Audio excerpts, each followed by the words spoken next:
This is the brief on India's journey towards equal pay. Okay, so we're diving into how India's big law on equal pay, the Equal Remuneration Act, played out, and why getting wages truly equal is still, well, a major hurdle today. First off, you had the Equal Remuneration Act of 1976, the ERA. Now, this was a pretty big deal, right? Aimed straight at equal pay for equal work, trying to ditch gender bias in paychecks and hiring. And get this, landmark Supreme Court cases, like one called Mackinnon-Mackenzie versus Audrey DaCosta back in '87, pushed it even further. They said, hey, this applies to private companies too, and told employers they couldn't just use tiny job differences to pay women less for similar work.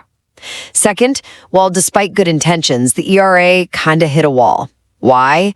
Because it defined equal work really narrowly, basically as the same work or work of a similar nature. That narrow view made it super hard to tackle the deeper issues. You know, like how jobs mostly done by women just get undervalued systemically. And that's a big reason India's gender pay gap is still stubbornly sitting between like 19% and 35%, honestly, one of the highest out there globally. Finally, in 2019, a new code on wages replaced the ERA. It brought some good stuff, gender-neutral language so it protects everyone, not just women, and it got rid of a loophole that let the government allow unequal pay sometimes. But here's the thing, it kept that same narrow, same work or similar nature standard.